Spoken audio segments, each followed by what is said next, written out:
Welcome to this episode of What's Up with Brian Short. This episode, What's Up with Adam Warlock. Adam Warlock's been in the news quite a bit with potential being in the movies, so I'm going to give you a little background on him. Originally, he appeared in earlier Fantastic Fours as him.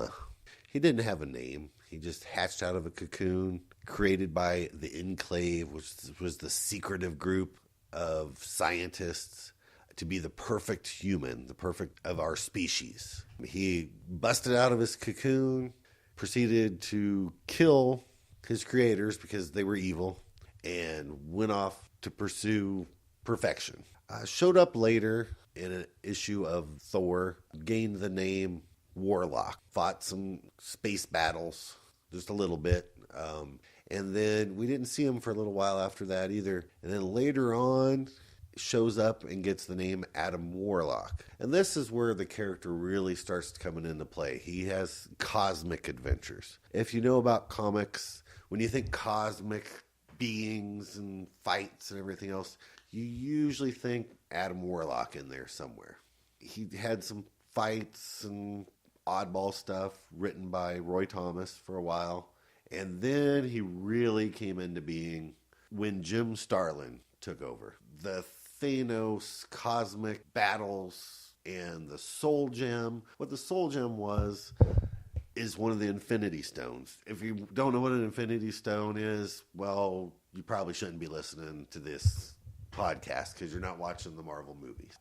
He wore it on his forehead, and it was the very first stone to appear in the comics, as far as I know. And it absorbed souls. And then they brought in his whole background. Gamora from Guardians of the Galaxy. She was one of Warlock's sidekicks. Pip the Troll. He was one of them. He could teleport. He was this troll. He was a gruff, smoking, drinking little guy. Kind of comical, but they were some pretty deep stories. And then we had the Infinity Gauntlet. And I don't know how they're going to have an Infinity Gauntlet movie without Adam Warlock. Because when I think Thanos, his arch enemy basically is Adam Warlock. They've been at each other's throats for years. They've killed each other and they come back. And they kill each other and come back. Later on, the Infinity Gauntlet ended the comic. No spoiler because the movies are completely different. The comic ended with Adam Warlock defeating Thanos and gaining the Infinity Gauntlet. And then he decides, I shouldn't have this. No one should have this power.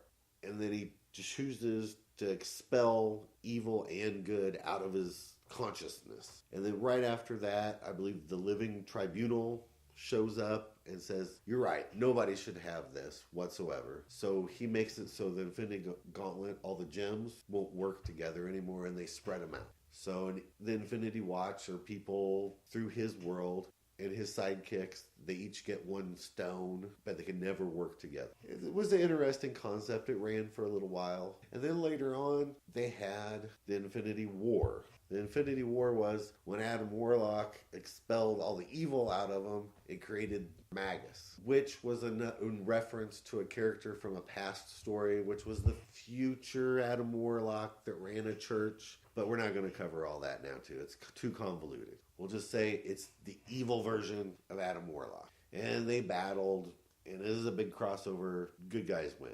Marvel made lots of money off of it again. So let's go for the Infinity Crusade, where his good persona was the goddess. And all good isn't so good from that one either. So it was kind of wearing down. They never did any more much with the Infinity stuff. The Infinity Gauntlet's always referenced because it was such a great story. So I'm kind of curious to see where they're going to go with him in the movies. I kind of had a feeling at one point that he was going to show up because supposedly you see the cocoon in the background in Guardians of the Galaxy at the Collectors. But I don't think he's going to show up in the movies. I hope he does because I can't imagine an Infinity Gauntlet movie without him. But I almost feel the Vision is kind of a conglomerate mashed together from the movies. He's kind of Adam Warlock and he's kind of the Vision mixed together. That's just my own personal theory. I just had that little vibe coming out of the Avengers movie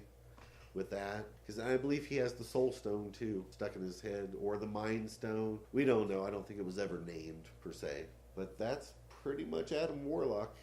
I refer to him also as a cosmic Jesus sometimes, because when everything's bad and down, that's when he shows up and everybody's like, oh my goodness, it's Adam Warlock.